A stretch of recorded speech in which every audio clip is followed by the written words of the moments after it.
Hi, and welcome to the channel. I'm Lindsay from Sweet and Sour Firsties.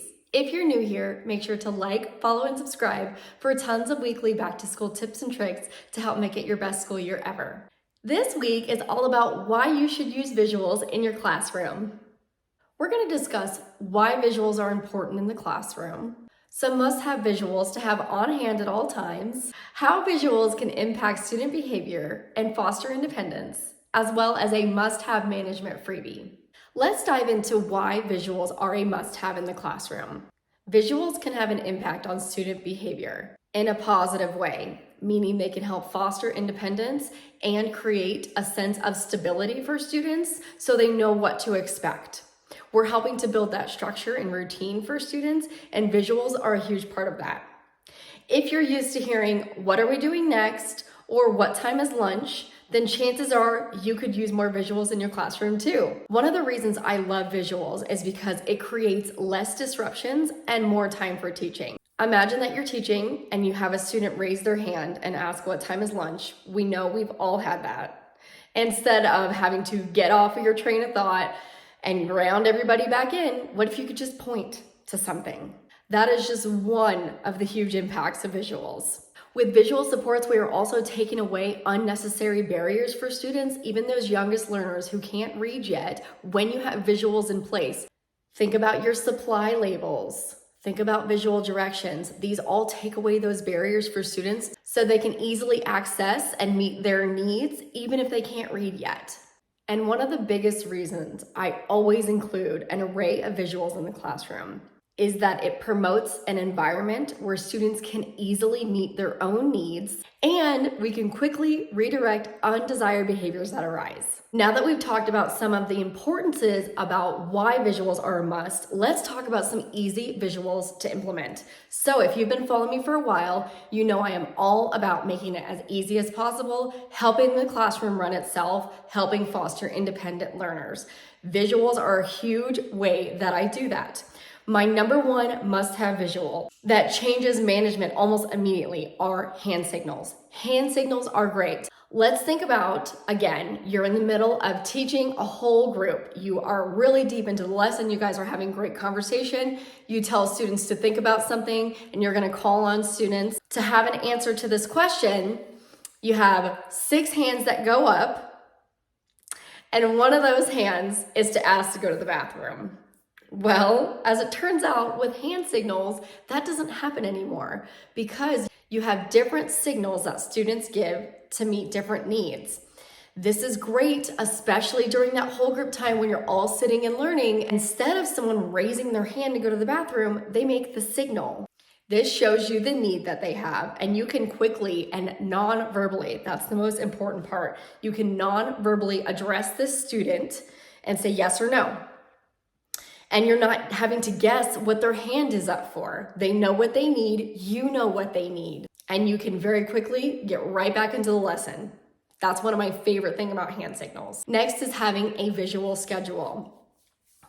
You heard me already talk about the visual schedule. One of the reasons I absolutely love it is for those questions. What time is recess? What time is lunch?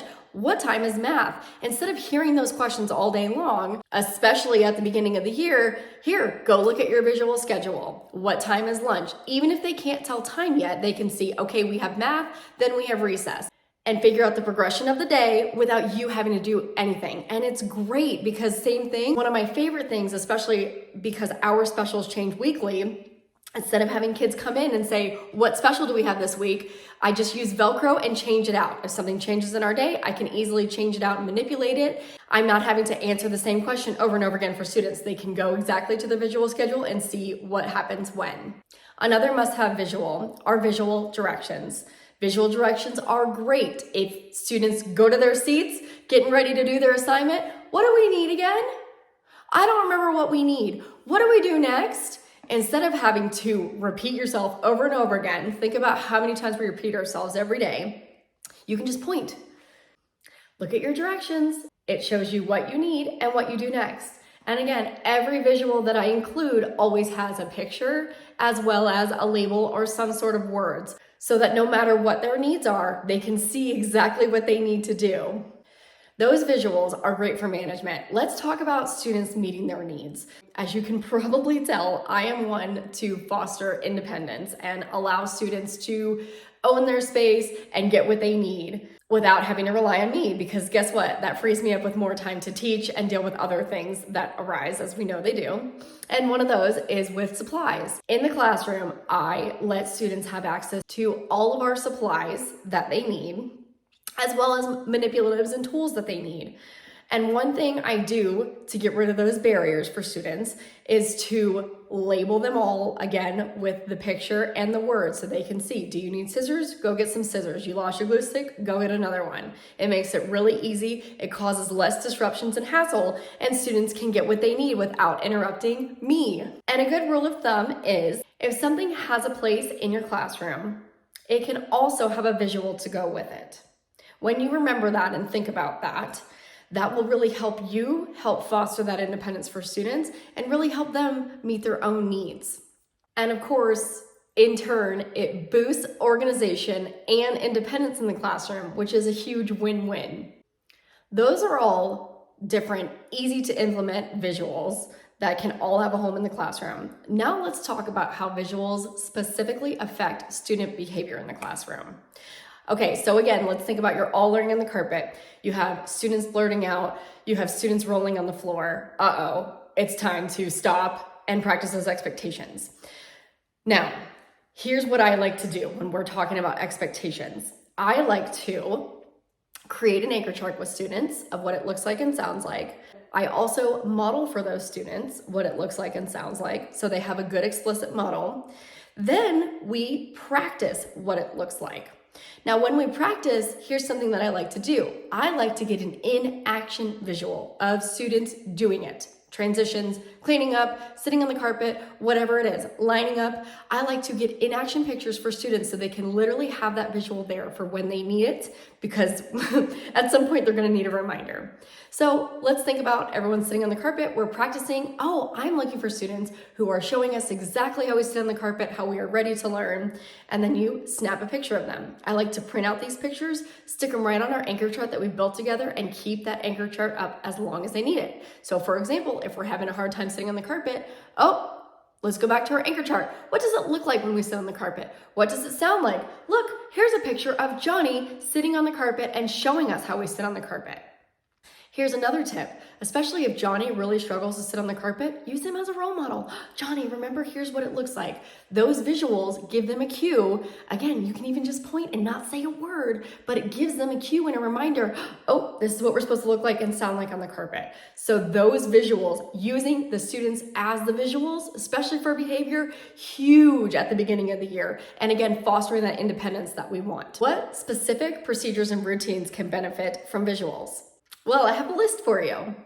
Sitting on the carpet, lining up, working with partners, walking in the hallway, morning routine, using supplies, cleaning up those same supplies, work completion, and center time. So these are real big ones that I hit on at the beginning of the year. Create anchor charts with them, take those in-action shots, put them on the anchor chart for students, and then use those as a visual reminder when it's needed.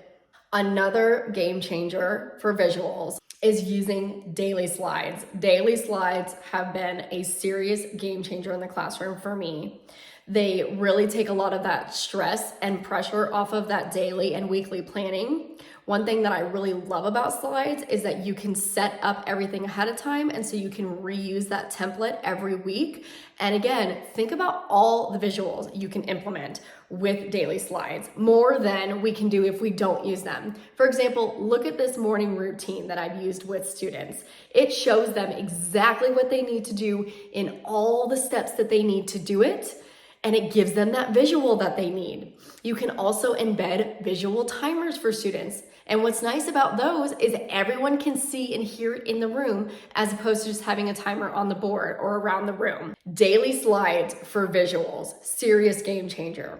One thing I love to do is add management clip art. So for every part of the slides, we use this for all part of the days. So every lesson that we have, I always add their voice level that they need as a good reminder. I also add what they can and cannot do during that time. So for example, if I'm teaching math, here's what they can't do. They can't get water. They can't ask to go to the bathroom. They have plenty of time during the day. That whole group instruction time, as we know, is a small part of the day.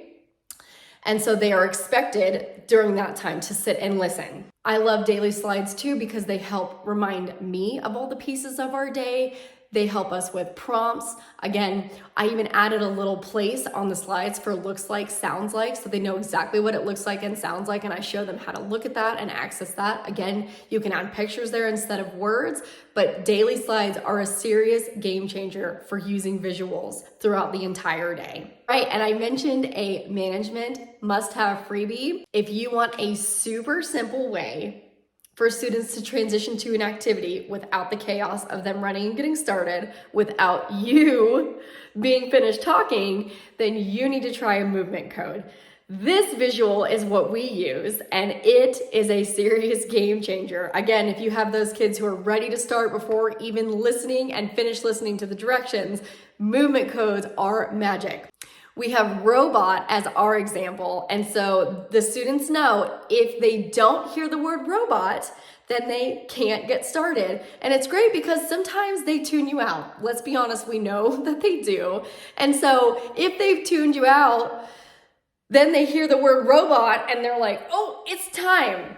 And if they forgot, that's what the visual directions are for. Not only did I say it, but then you heard it. And if you didn't, you can look at your visual directions. So it's just another great little cue and reminder for students that they have to sit and listen until they hear the magic word. What's nice too is we do a star student of the week. And so I let the star student pick the movement code word. Again, the more buy-in you can get, the better. The more they own the space, the more independent they're gonna be and thrive without you. And to be honest, that is the whole goal. We want students to thrive independently because there's so many of them, and one of us, we want to be able to guide and facilitate their learning where they can meet their needs and thrive without us being there every step of the way. You can grab that must-have freebie in the description below.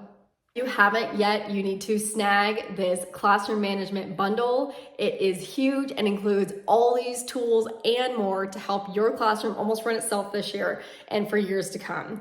I'm all about simple, sustainable strategies. These strategies are easy to implement, easy to continue for years to come, and don't put stress and pressure on you, but they really help the students thrive, which in turn help alleviate your stress and pressure that we can feel throughout the day. I hope you have enjoyed this week's topic and you learned a lot about visuals and what visuals are a must and how easy they are to implement even tomorrow in your classrooms.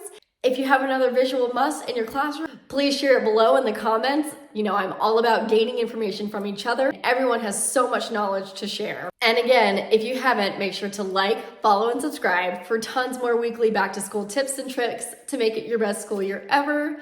I will see you all next week. Thanks for watching.